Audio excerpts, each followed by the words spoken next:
Tonight on CBC Vancouver News. Dared to criticize. What you're going to have is a lot of Canadians hesitant to come down here.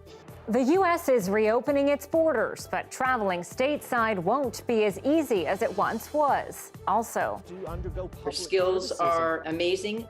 Filling the gaps amidst a shortage, the calls to make it easier for foreign-trained nurses to work here. And what are people... He was just a number in a cell, and I guess he died, and I guess it doesn't matter. Thousands of families wait for answers why the BC Coroner service is facing a backlog. This is CBC Vancouver News.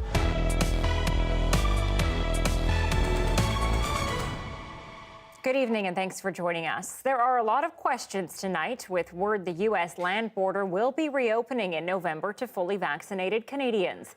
After being closed for 18 months, making the trip stateside won't be that simple, though. And as the CBC's Michelle Gassoub tells us, it's going to cost you, too. The longest international border in the world, soon to be reopened for fully vaccinated Canadians. For people in White Rock, it's welcome news. It would be nice to see the flow of people going south and north in this area. I'm excited to go back across the border as long as it's safe. As long as there's not a lot of variants showing up and people getting very ill with the breakthroughs. Oh, I'm heading down for gas in November. But just how easy will it be to make a jaunt over the border for groceries and gas?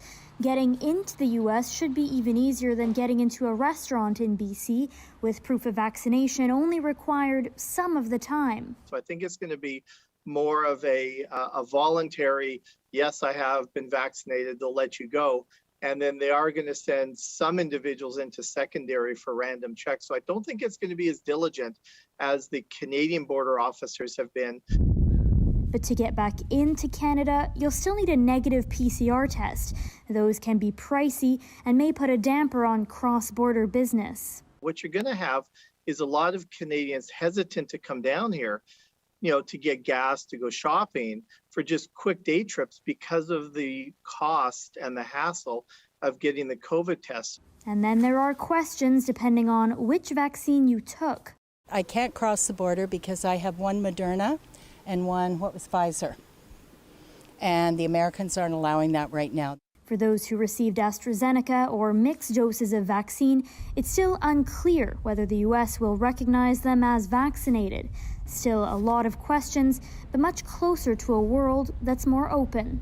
Michelle Gassoub, CBC News, Vancouver. BC's daily COVID-19 infections are on a slow decline, with the rolling average dropping 21% this month. More than 600 cases today and 4 new deaths. Hospitals are now treating 374 people. Almost a quarter of them are in the Northern Health region, and 153 are in intensive care are unvaccinated. Well, as BC faces a nursing shortage, some are wondering why so many foreign-trained healthcare workers are sitting on the sidelines.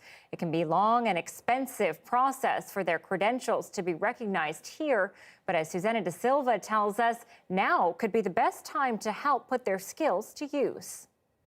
The Ignacios came to Canada from the Philippines, hoping for a better future. Maria was a nurse, Ramon was a dentist, their daughter Anne an operating room nurse. Not likely the case when we got here because, of course, my parents, they had to get survival jobs, basically. Jobs that left little time to navigate what they found was a complicated, slow, and expensive system. If you're going to start off just working at Tim Hortons, I don't think that will be enough for you to cover for the expenses just for the applications alone. Internationally educated nurses, or IENs, must first have their credentials verified by a national service. That takes about a year. Then each province has its own requirements, including language tests, which some say are too difficult. A petition was started to change them. We may have a workforce of internationally educated nurses that do not speak the Queen's English. However, their skills are amazing. They're amazing people with a work ethic. In Ontario's hospitals, 20% of nursing jobs are unfilled, according to the union. At this hospital in BC's Fort St. John, the ER has 5 permanent nurses. It should have 20. Some provinces say they are streamlining the system. In the summer, Manitoba announced up to $23,000 to help IENs through the process. They've had 1,700 applications, but advocates want a better national system. I think we can put international nurses into the workforce at a level that's comfortable for them, that is safe. And then as we identify the gaps in training and fill those gaps, then move them up the ladder. After being 0.5 short on her English exam, Anne pursued studies in kinesiology. I'm just going to make my own path of career. Her mother works as a housekeeper at a seniors facility. Her father works with people with developmental disabilities. Susanna De Silva, CBC News, Vancouver.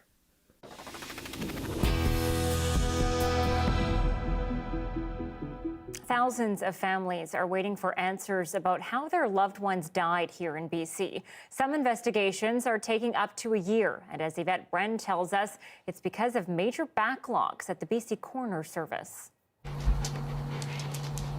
Photographs of a brother, a giant who loved adrenaline and family. We got along great. Taylor was he always sort of had a little rebellious streak. He was you would have probably never described him as an angel. He was in custody for robbery when he was found unresponsive in a cell at North Fraser Pretrial Centre. He was just 26. He was just a number in a cell, and I guess he died, and I guess it doesn't matter. More than a year after the death, the family has no clear answers. The BC coroner has no final report. It's awful. He's just been totally disregarded as a human being. At first, police told her the death was a suspected overdose. Later, a coroner called to say he'd died of heart failure. There are close to 6,000 incomplete death investigations in this province. The BC Coroner Service has seen close to a 20% rise in cases since 2019. In the pandemic alone, more than 18,000 investigations were opened. In a statement, the chief coroner, Lisa Lapointe, confirmed that the opioid crisis and heat dome event this summer added to the caseloads, saying recent sharp increases in reported deaths have challenged existing resources. The number of deaths that get investigated seem to be rising amidst opioid pandemic. We had a heat wave this summer, and so more and more deaths get investigated, but the system hasn't kept up. Taylor Brazier's family want a closer look taken at his death. His sister says he was offered witness protection in an attempted murder case. That case fell apart after Brazier was found dead in his cell. It's awful to go through thoughts of, how long was he there? She says her fearless brother helped her overcome fears in life, so she will keep pushing for answers about his death. Yvette Bren, CBC News, Vancouver. The province's Civil Liberties Association is suing the federal government over solitary confinement in Canada's prisons, a practice they call torture. Prisoners under lockdown are sometimes not allowed out of their windowless cells for days at a time, and are sometimes only given 15 minutes to 1 hour out of their cell per day. She points to research linking extended isolation with severe psychological harm. The BCCLA claims thousands of inmates are locked down under these conditions, though the official practice of solitary confinement ended 2 years ago. It says since then, changes still do not go far enough. In a reply, Canada's Correctional Service says it takes the claims seriously, but defends the practice of lockdowns as a safety measure. And as the toxic drug crisis claims more lives, the province is touting a big investment to help people living with addictions. Dan Burrett joins us with the details. Dan, $132 million to be spent over 3 years. What's it all going toward? To build up treatment and recovery services across BC, Anita. Our mental health and addictions minister says they've been patching holes in care over the past 4 years, and she claims today's news is systemic change. Take a look at what they're doing. First, there's withdrawal management. That includes sobering and assessment center in Prince George and outpatient services across the interior, an addiction team at Burnaby Hospital, and more funding for withdrawal beds here in Vancouver. Moving on, there's treatment and assessment. That will include new treatment beds and support services for the island and the interior, expanded addictions day treatment services in the north, and an extension of Port Hardy's Indigenous-led alcohol treatment program. Finally, there's aftercare. That includes therapists for Fraser Health, wellness community centers in Vancouver Coastal, and peer support initiatives in the north and as well in Vancouver Coastal. The minister says the government's response to addictions and mental health challenges over the past 4 years has been emergency-driven as BC faced the overdose crisis and the pandemic. So today helps fill gaps between treatment systems. When somebody's ready to step forward with detox and addiction treatment, we want to be able to get them into the detox bed quickly. And so we have this part of this announcement today is standing up new detox beds. It's still not clear, though, how fast someone who asks for treatment will actually get it. Malcolmson says different parts of BC have different addictions challenges, so she's leaning on the individual health authorities to help guide them, Anita. Dan Barrett live tonight. Thanks, Dan. A Chilliwack pastor has been sentenced to 14 months in jail for accessing and possessing child porn. Formerly with the Main Street Church, Johannes John Vermeer will also get 18 months probation, and he'll be added to the registered sex offender list for 10 years.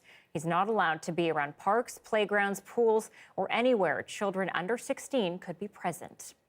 Police are once again enforcing an injunction at the Fairy Creek watershed on southern Vancouver Island. Police removed around 15 protesters from the area over the weekend. BC's Provincial Court of Appeal approved the injunction last week, saying it was costing forestry company Teal Jones and the Pachidat First Nation. One Pachidat elder is among the protesters and spoke against the court's latest decision. It totally her judgment totally disregarded the caring for the old growth. Hope that the police are not as violent as they used to be.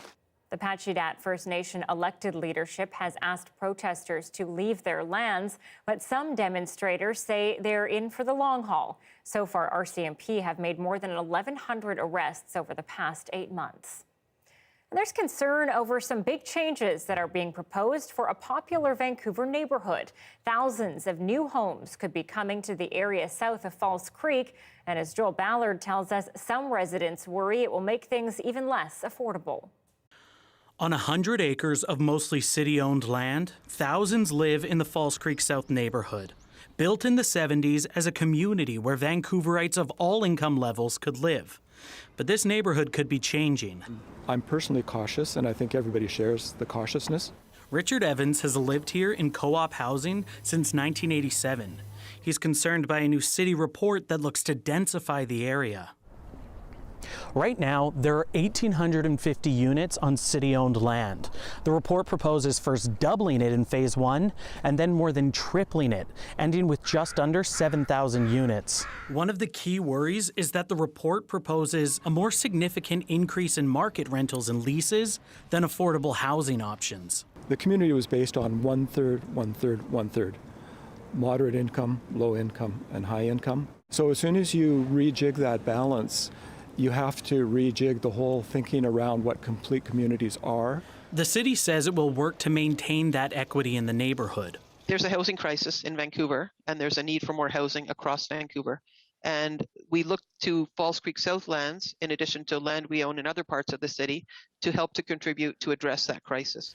Maria Roth has lived in the community for more than 30 years. She knows it needs to densify, but hopes that doesn't come at the expense of what makes it special. And if you don't embed affordability right into the density and you don't embed sustainability right into the density, there are big question marks about what's going to come out in terms of building. Moving forward, she's calling for more consultation and collaboration with those in the neighborhood.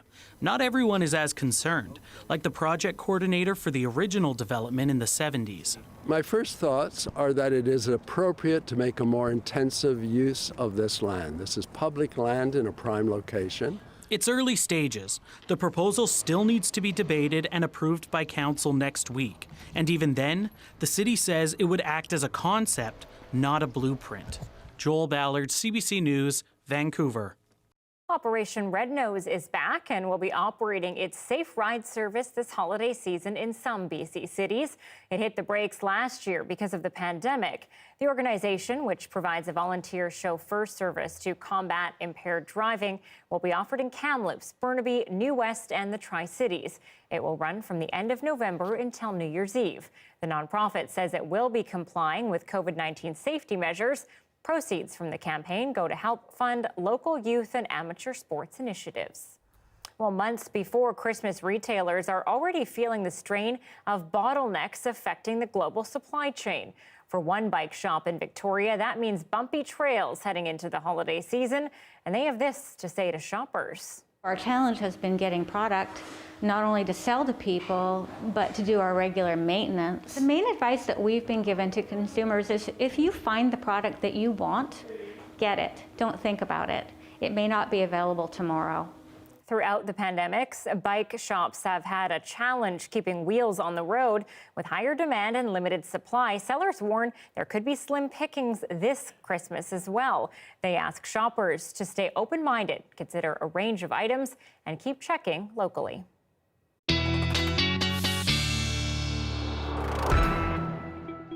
Meteorologist Johanna Wagstaffe is here now. I don't think I'd want to be biking in this weather, that's for sure.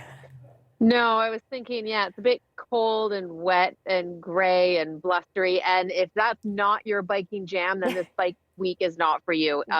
It's not going to be glorious biking weather until early next week. But I have heard from people that they sort of missed out on that crisp fall biking weather. And that goes for most of the province. I want to take you to a live look at Apex Resort. You can just see we had a nice clearing there earlier. You've had some beautiful blue skies today. You can see snow has started to accumulate for the interior resorts, a lovely low misty cloud.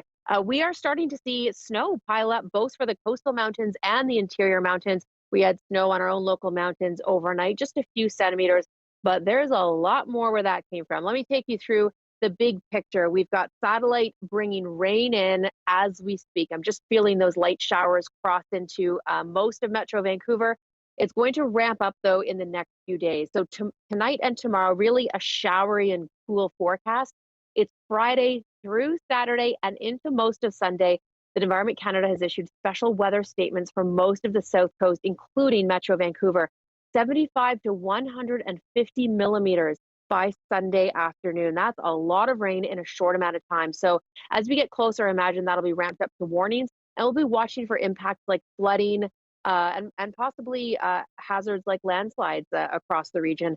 Taking you through tomorrow morning, notice the blue showing up. That's some more snow for the locals. We won't see it though, with the low cloud continuing in the forecast. And again, it's more of a showery story through Thursday.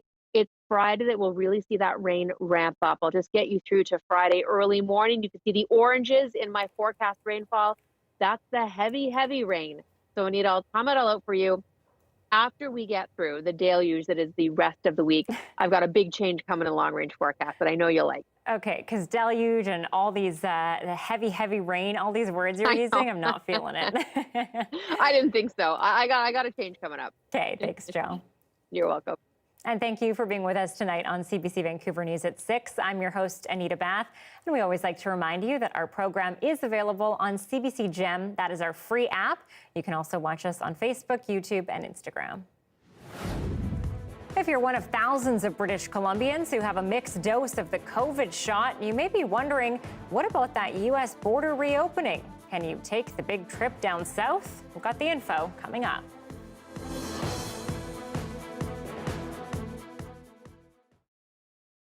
You are watching our commercial-free live stream. Well, Canada Post has unveiled a new stamp today commemorating Canadian actor Christopher Plummer, who passed away in February.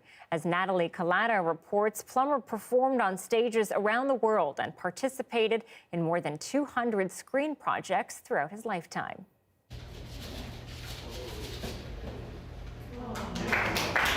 From the stage, he apprised the role of Barrymore. Today, a tribute to a Canadian acting legend.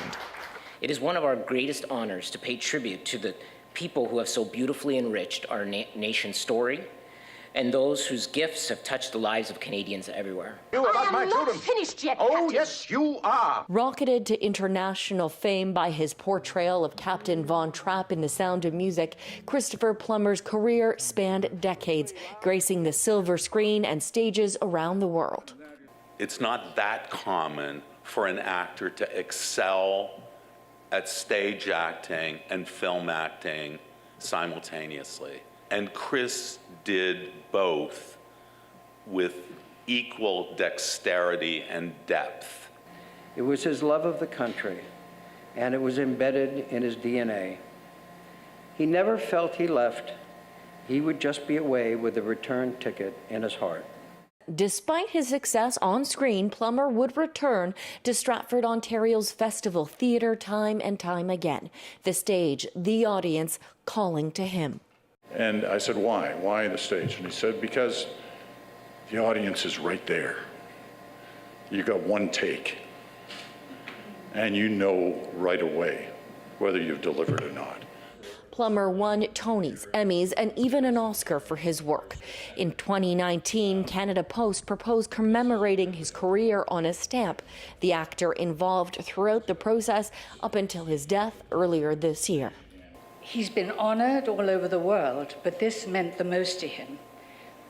Canada has always had his heart, and to be given this stamp was the greatest honour you could wish for being a Canadian, and he thanks you very much. The stamp features illustrations of Plummer in several prominent roles from his 70-year career. He died in February at the age of 91. Natalie Collada, CBC News, Toronto.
An about face today from Quebec on unvaccinated healthcare workers. Yesterday, the health minister there firmly said he would not delay the Friday deadline. But as Simon Akoneshny reports, employees now have an extra month to get their shots, and it's all over fears of a staffing crisis. If Christian Dubé was playing a game of poker, today he folded in the face of rising stakes. We took the difficult decision late last night, to postpone the implementation of the decree on mandatory vaccination in the health network until November 15. The hard line he had drawn for healthcare workers to be vaccinated by this Friday or face suspension without pay wasn't so hard after all, at least when faced with the prospect of sending home some 23,000 unvaccinated or partially vaccinated employees and what it would mean for a health system already on the brink. To say that one would be completely inflexible on a hard deadline faced with facts, I'm not sure that that would be responsible. This unvaccinated nurse who was facing suspension says she's elated, but still isn't ready to get the shot. It gives me 30 more days with my patients. It gives me 30 more days of financial stability. It gives me 30 more days hoping that people will unite instead of being divided by their choices. He made a complete mockery. But this vaccinated ER nurse says the minister was weak and should have stayed the course. And by him releasing the pressure, it's like a child. If you're trying to discipline a child and you don't stick by the measures, the child knows that he or she has won. And that's what he's done here. You will not receive their signing check of $5,000. Dubé insists there still will be impending consequences for the unvaccinated. They'll have to forego pandemic bonuses and salary premiums given to their colleagues. He says he's still optimistic he can convince holdouts to get the shot before his new deadline of November 15th, a deadline that now seems a lot less final than the last one. People with mixed doses of COVID vaccines are still facing a big question mark in terms of ability to travel. There are 4 million people in that position here in Canada, not including those in Quebec. As Nisha Patel explains, those would-be travelers are in a kind of limbo, at least for now. Ingrid White was planning to fly south to visit her Florida vacation home for the first time in 19 months. It's kind of an impossible situation for a lot of us. But she's one of millions of Canadians who was vaccinated with 2 different brands, called mixed dose. We did all the things we were supposed to do in terms of vaccinations, and it's quite a large group of people who are now being penalized for that action. When the U.S. changes air travel rules next month, it's expected land border rules will follow suit to allow foreign travelers entry with double doses of WHO-approved vaccines. That would include AstraZeneca. But the U.S. hasn't confirmed if that includes people with mixed doses. Back in the spring, Canadian health officials recommended the mixed dose plan. Like many others, Norma Kroback didn't anticipate this problem. It wasn't on the radar for me, for any of the people getting the mixed vaccines. She has a $26,000 family vacation booked to the U.S. Virgin Islands.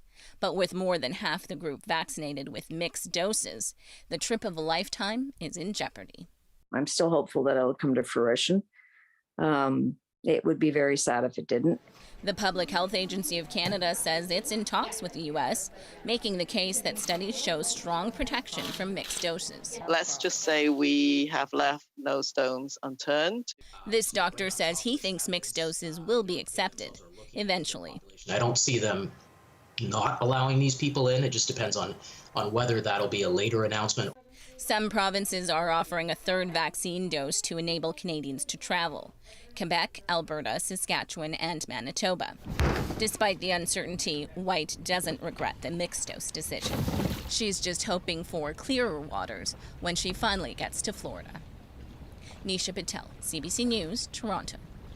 Nearly 15% of eligible Canadians are completely unvaccinated against COVID-19, and misinformation about the safety of the shot is at least partly to blame. Johanna Reid has more on efforts to replace fiction with fact. Since this first shot in Canada, 27 million Canadians have made the choice to get fully vaccinated against COVID-19. That's 82% of the eligible population.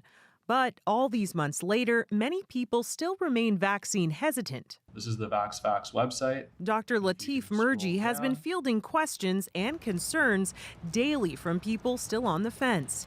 His clinic offers one-on-one phone discussions with doctors. And we're having our number of appointments explode. And we're finding that we're really a valuable service for a lot of people. So I'll call her. Since May, more than 700 people have called in. And after getting the facts, 82% of them move forward with getting a shot. There's a ton of misinformation out there. It's coming from various sources. A lot of that is cherry-picked evidence.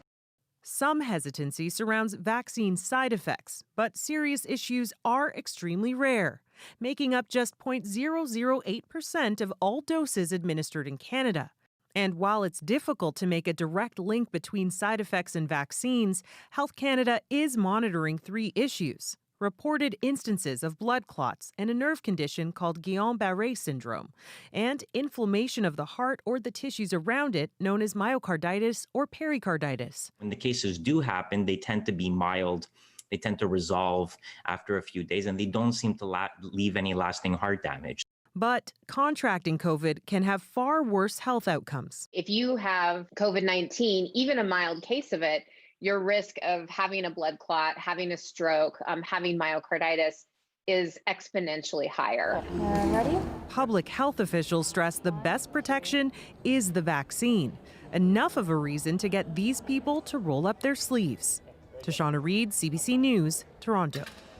Fuel prices in Canada are hitting all-time highs. The average for a litre of gasoline is $1.44, and that's expected to rise as the global economy continues to reopen from the pandemic and demand for energy keeps climbing. As Cameron McIntosh reports, it's not just drivers who are paying the price. At $1.42.9, this average Winnipeg gas station sits just below the national average gas price. From one pump, 3 stories in just 5 minutes. Lisa, gassing up her F-150, putting in just $20. Well, what do you think of these gas prices, $1.42.9? I think it's ridiculous. That's a big truck you got there. Yeah, it cost me about almost $1.75 to fill. Or Damien, now a former Uber skip-the-dishes driver. I don't do any of those anymore. It's not worth it. And Remy owns 2 cars and a motorcycle. maybe not for long.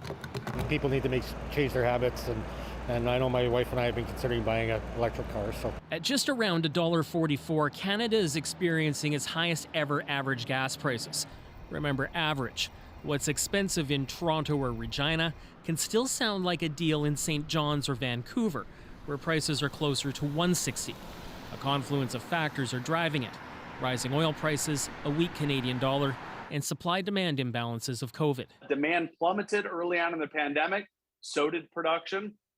Now demand has come roaring back, and production is still trying to catch up. I think it will get better. It will take time. In the meantime, rising transportation costs may soon be reflected in many goods, like groceries, already facing upward pressure. It impacts your bottom line. It impacts your cost, and therefore it impacts the pricing you have to put out to market. And if you're running a furnace, natural gas, or heating oil, winter is also looking expensive. It all has many worrying about the overall rising cost of living. We're hearing from seniors that maybe we've connected with for the last 5 years, and for the first time they're calling me and asking me about food banks. So then how high might it go? Analysts say there are so many variables right now that clear predictions are hard, although a national average gasoline price over $1.50 doesn't sound or feel all that far off right now. Cameron McIntosh, CBC News, Winnipeg. High fuel costs are causing problems overseas, too. Russia is pushing back against accusations it is to blame for Europe's ongoing energy crisis. Low supplies and rising demand have increased the price of gas across the EU. Russia could help, but as Briar Stewart reports, it looks like it's choosing not to. This international conference is about the global energy industry, but Russia's gas sector is in the spotlight because it's being accused of playing politics with its gas exports to Europe just ahead of the winter. President Vladimir Putin, though, said that isn't the case. Moscow, he said, isn't responsible for causing Europe's gas crisis. They should not lay one's own fault at someone else's door, he said, taking a jab at European officials who say Russia is exacerbating the gas supply crunch by not exporting more fuel than what's already been committed in long-term contracts. However, Putin did say Moscow would send more gas to Europe if asked. But this seems to be the quid pro quo. Russia's newly built 1,200-kilometer-long pipeline called Nord Stream 2. It's slated to carry gas from Russia to Germany, but it can't start operating until it gets approved by the German regulator. As soon as it starts, in full, definitely it will make a difference in the European gas market. Europe already gets 40% of its gas from Russia, and EU officials say they will be investigating any anti-competitive behavior. The EU will have a zero-tolerance policy on any market manipulation or speculation. This energy analyst says the ongoing rift is much larger than just Nord Stream 2. Instead, it's about Europe's plan to reduce its dependence on gas and oil. Russia very soon is going to be deprived of its revenues from export of those fossil energy sources, and they are resisting. And not only resisting, but going into some sort of an offensive. Putin denies using the gas supply as a political weapon. Instead, he says Europe should ensure it has a predictable supply of energy. Briar Stewart, CBC News, Moscow. A Whistler woman fined $60,000 for feeding bears. Coming up, why prosecutors were trying for much less just to avoid controversy.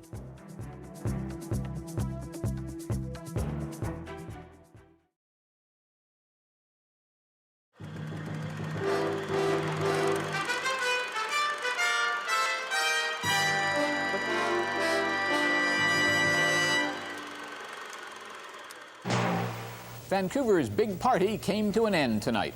Expo 86 closed with a spectacular final ceremony, 5.5 months after the gates opened.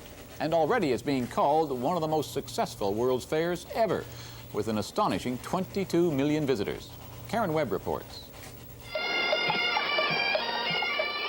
This afternoon's closing celebration began with a series of parades. This one from Canada Place, a motley collection of employees and entertainers who have made the National Pavilion one of the best attended at the exposition. The closing ceremonies were held inside the dome at BC Place. 60,000 British Columbians snapped up the free tickets, and thousands of employees marched into the stadium, pavilion by pavilion. And the best thing today was to hear that the pavilions of the USSR and the USA came in together. British Columbia, Canada, I take my hat off to you. For Jim Pattison, a standing ovation, his second of the summer. Most British Columbians think the man they call Jimmy is single-handedly responsible for the success of the fair. Thank you. The party meant the party's over. The last day was different from the days which have gone before it. For the Expo employees, there was one more photograph for the scrapbook.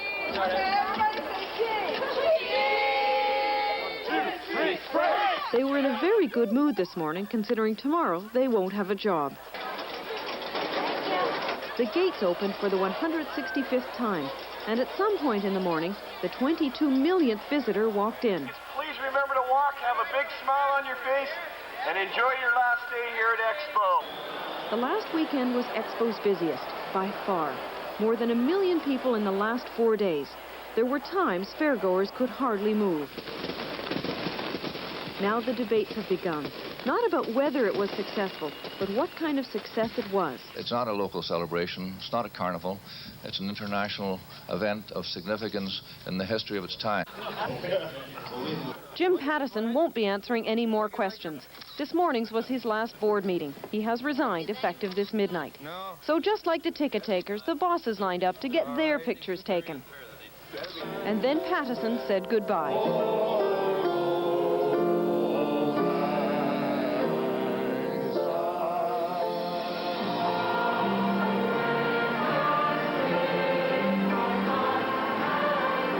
Old Lang Syne this afternoon as well, over and over again. On the Expo site, the cleanup began. Tomorrow they will start to tear it down. Expo 86 has come and gone.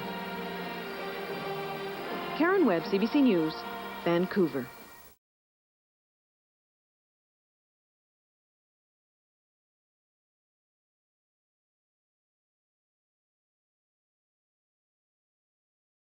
Here are some of the stories we're following tonight on CBC Vancouver News. I think a lot of people will stay away from, just a quick trip over the border to go shopping or get gas. What you're going to see is the people who couldn't go to their vacation properties. The U.S. is set to reopen the land border to Canadians in November, but you'll still need a negative COVID test to get back into Canada. Some experts say because of this, you won't see the long lineups there once were. Their skills are amazing. They're amazing people with a work ethic. With a desperate need for nurses in BC and across the country, there are calls to make it easier for foreign-trained workers to be employed here. Right now, there are thousands of healthcare workers sitting on the sidelines because the process to up their credentials here is complex and costly. It's awful. He's just been totally disregarded as a human being. Thousands of families are waiting to hear how their loved ones died. The BC Coroner Service is facing a backlog because of a sharp increase in deaths driven by the opioid crisis and the summer heat wave. We're learning more tonight about a story that made headlines earlier this month. A woman fined thousands for putting out food to attract bears to her Whistler property. Now, it turns out that punishment was almost much less. Let's bring in Jason Proctor, who has found there's much more to this story. Jason, how did we get here? What are the allegations at the center of this incident? Well, so Anita, this goes back to the summer of 2018 when residents in Whistler started complaining about this woman that was apparently leaving tons of food outside her property at Whistler to attract bears, to feed bears. She apparently was concerned they were skinny.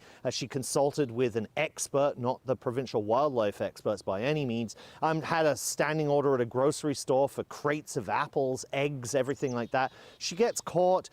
She pleads guilty ultimately, and what she's been given is a $60,000 fine, which is a massive fine under the Wildlife Act. But as we've learned, there's actually a lot more to this story than this apparent achievement under the Wildlife Act. Yeah, and that $60,000 fine was the largest ever imposed under the Wildlife Act, but it was not what Crown prosecutors or the woman's defense were asking for. So what had they already agreed to? No, so this is what was interesting. First, what they agreed to was a plea deal that saw her plead guilty in exchange for what would have been a $10,500 fine. And the judge was presented with this, and we're learning this basically from a combination of the judge's decision and some audio tapes of the submissions in this case, where the judge basically looked at this and said, this is not enough. This will not do enough to deter people from doing similar behavior.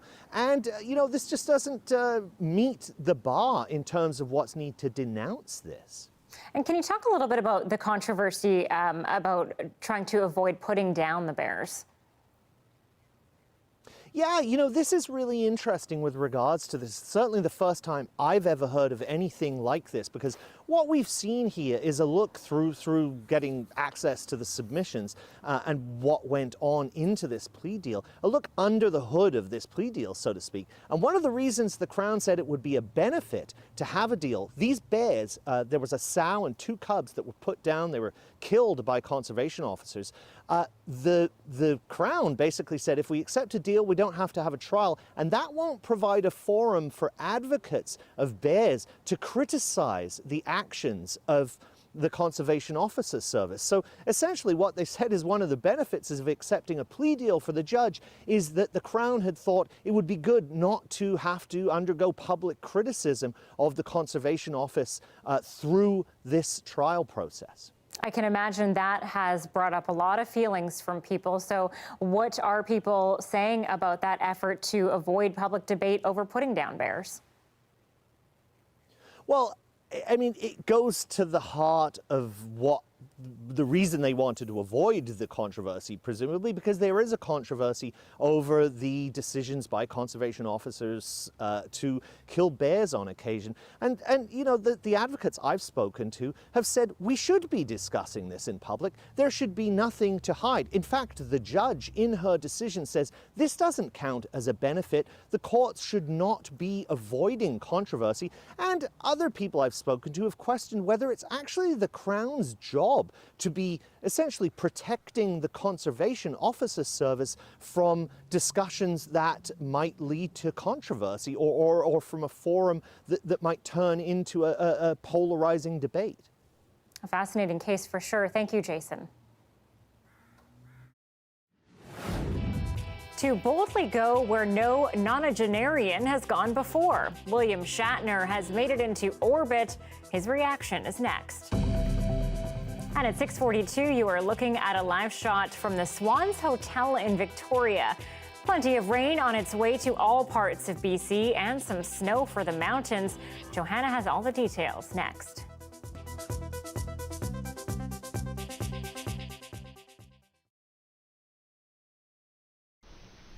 My mother,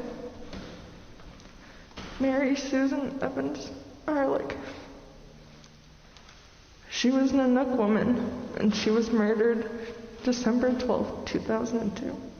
I'm here to, honor my mom, really, and keep her voice alive. She was 24 years old when she passed. Myself and my brother were very young. I was 6 years old, and he was 5. And she gave us the best life that she could. Being a young mother is very difficult. October 4th is an annual Sisters in Spirit event that happens right across the country. We are partnering with the St. John's Women's Center to host a Sisters in Spirit vigil to honor the lives of missing and murdered women, girls, and gender diverse people here in this province. Inside, you'll see 12 red dresses hung, and that is symbolizing the fact that Indigenous women, girls, are 12 times more likely than non-Indigenous women to experience violence or to be killed in Canada. The red dress is a symbol of murdered and missing Indigenous women. You'll see them, across the province, on the state, around the country as a symbol, and so they're hung outside here today, and they're hung inside just to honor the lives of the women we've lost. My daughter, Courtney Michelle Lake, disappeared from Mount Pearl near our home on June 7, 2017 at the young age of 24. When Courtney went missing, that year, the first year that we were involved in these events, Courtney was number 121. And I know I said in year one, I hope there's not another name added to this anymore. And events like these are hopefully getting the word out there that something has to be done. There's 148 candles, each one symbolizing one of the women or girls on that list of murdered and missing women and girls in this province. And we hope that this is an issue that eventually we'll find a solution and not have to add more names to that list each year. I went a lot of my life not knowing anyone who has gone through a situation similar to mine. And the first time I attended the In Her Name vigil, which was a few years ago, I was just overwhelmed with emotion because I didn't feel like I was alone anymore.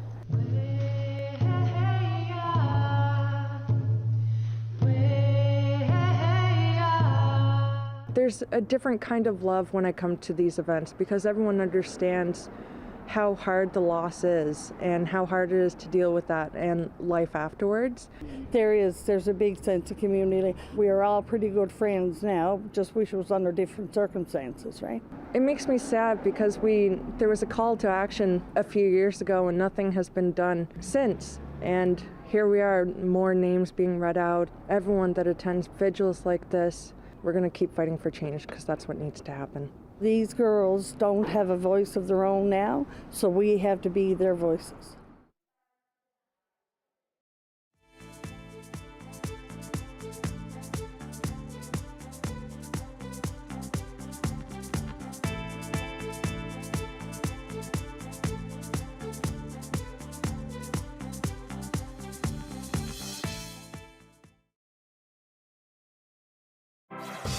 Hi, I'm Amy Bell, and here's what's in your CBC Vancouver inbox.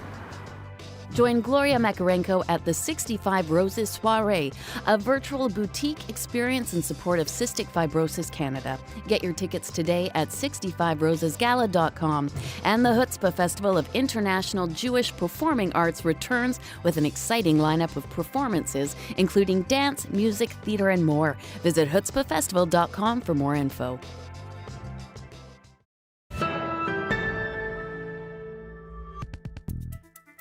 William Shatner has boldly gone where only a few civilians have gone before. The 90-year-old Canadian actor and original Captain Kirk on Star Trek is now the oldest person to go into space. As Eli Glasner reports, while the prospect of space tourism was once highly illogical, Jeff Bezos' Blue Origin company is trying hard to make it a reality. We're just at the beginning, but how miraculous that beginning is. After all the promotions and press, the day arrived. There goes the gantry. In a Texas field, the countdown finished. Ladies and gentlemen, it's time to launch this rocket. And Shatner and 3 other crew members lifted off. After all the build-up, the short rocket ride where the crew spent a few minutes in microgravity seemed almost anticlimactic. It's just an encouraging next day at the office. This aerospace expert says that's kind of the point. What's important is it's all part of the technologies becoming more mainstream. It's not mainstream yet, but it's getting there. And this is showing the world that increasingly more and more people can do this. Gentlemen, beam me aboard. But what got Shatner his ticket to ride is his place in pop culture as James T. Kirk. This PR professional says the casting was brilliant. When I think about the PR play here, I think about Elon Musk is winning the wealth war, but Bezos is definitely winning the PR war. In fact, many who work in the space sector credit the captain with pushing them into their profession. With space exploration, a lot of it is about inspiration.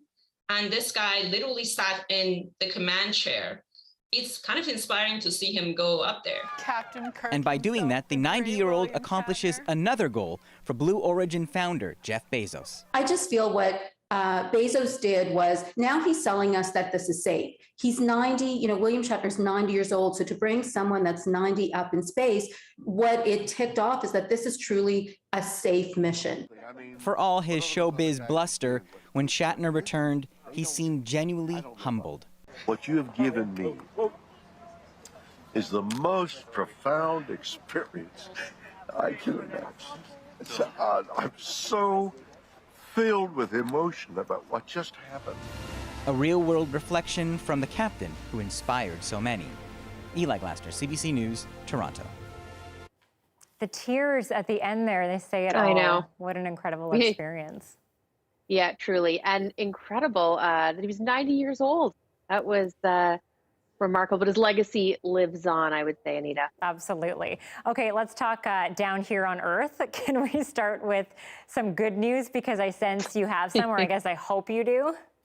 I think we deserve some good news, yes, because we do have to get through some heavy rain over the next couple of days. Back on terra firma, we do have a couple of different stories on the weather front, shall we say. Let me start you off with a long-range story. So we know we have to get through some heavy rain over the next couple of days. I want to show you the jet stream pattern. This often helps us figure out where the temperature trends we're going to see are. So the warmer colors, the yellows and oranges, obviously that's above seasonal, and then these cool blues you can see moving in towards the back end of the weekend, the cooler temperatures. And notice that big blue blob sitting off our west coast, set to move in for Monday into Tuesday.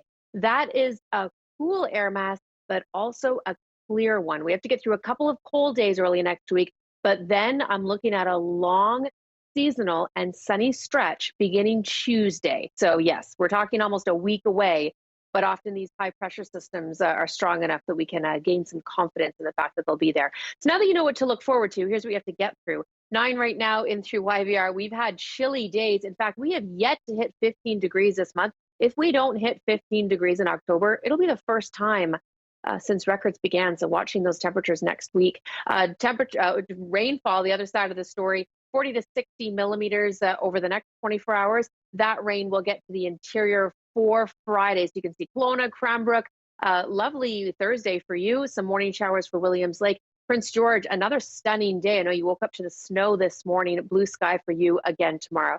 Okay, I want to break this rain down. So just a 10 as your high tomorrow. It's a showery Thursday. The rain will really ramp up for Friday, Saturday, and Sunday. So between Friday and Sunday, we are looking at 75 to 150 millimeters. Temperatures will rebound on Saturday. Temperatures will be the least of your worries. This is also an event that will come with gusty winds. So we will be watching for power outages. We'll really hone in on the impact of this event tomorrow.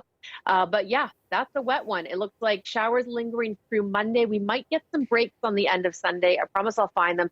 And tomorrow, no matter what, Anita, the Tuesday icon will arrive and it should bring some sun. Okay, I look forward to that icon. Thanks, Jill. I know. You're welcome.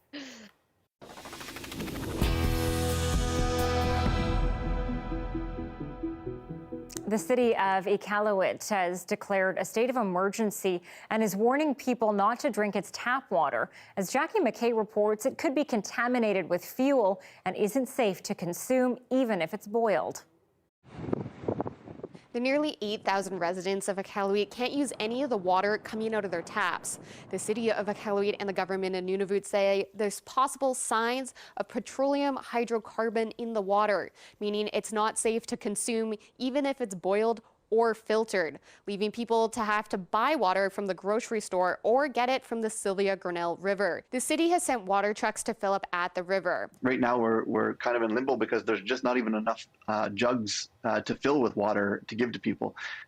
We need jugs of, empty jugs to be shipped up. We need water to be shipped up. How the water got contaminated is currently unclear, but residents have been saying for more than a week now that their water has smelt like fuel. At the time, the city said the water was safe to drink. When it became unsafe is still unclear. We are delivering water to 2 locations in town, and we are also delivering to elders and people with needs. Samples have been leaving the city wondering how long we're going to be in this situation. Jackie McKay, CBC News, Iqaluit. They're birds that aren't quite ready for takeoff. How Newfoundlanders are helping out young petrels get into the air. Next.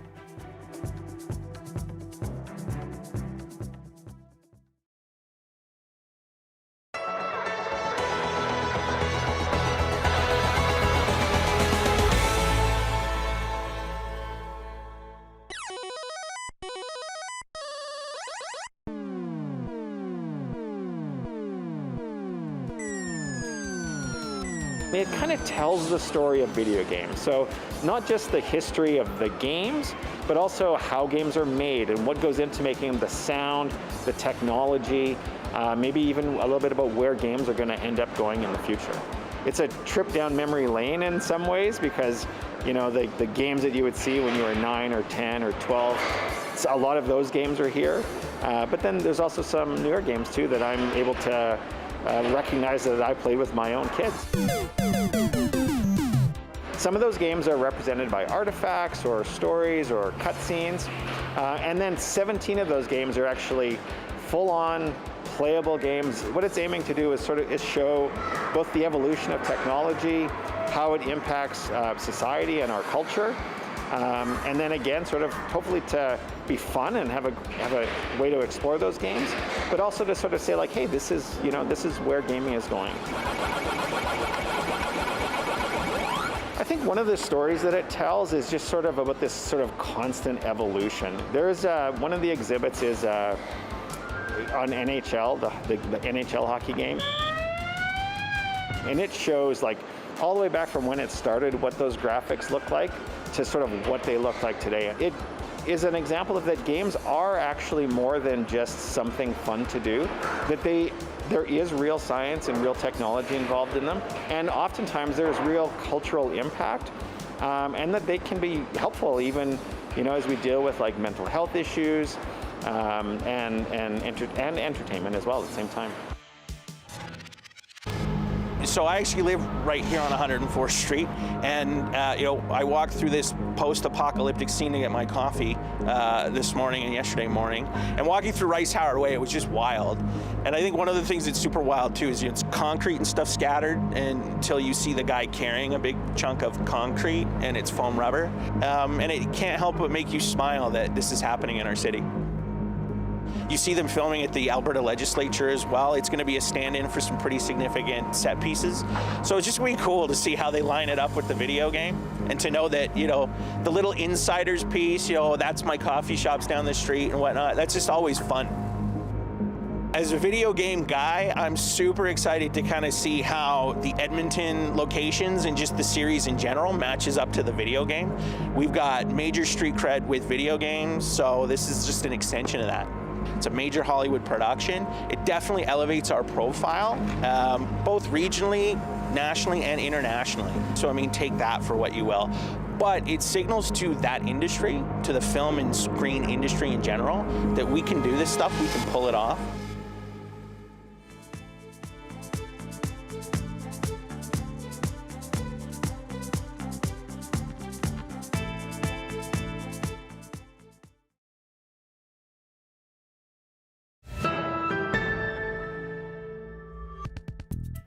Flocks of seasonal visitors have been storming into St. John's for the past several weeks. They are young seabirds called storm petrels, and they're just developing their feathers and earning their wings. They're turning up in urban areas unable to fly, and as Chrissy Holmes reports, that has the community stepping in to help them get airborne. Hey, Karen.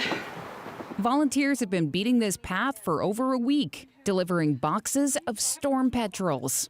It's been a busy bird 2 weeks, I think. The petrels, the storm petrels, are coming in. It's normal this time of year, from late September right through to November.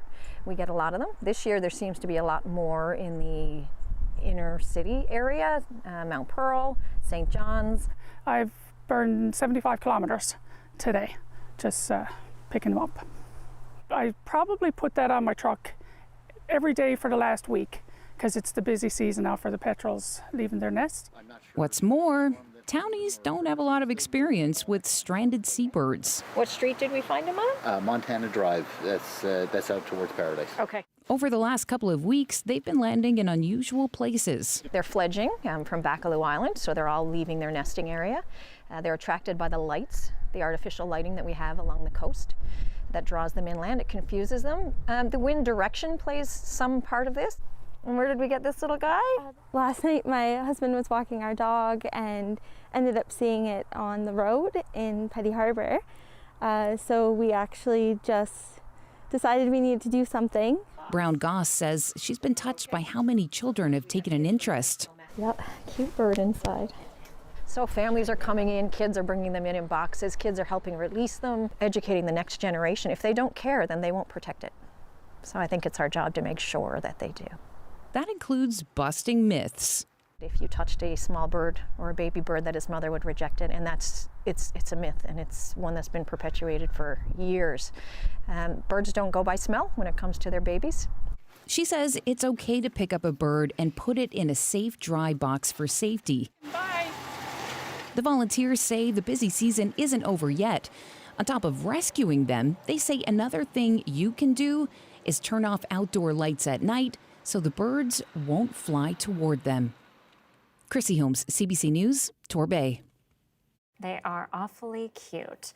Well, thanks for watching CBC Vancouver News tonight. For more local news, you can always head to our website. And Dan Burrett will be back here tonight after the National. Good night.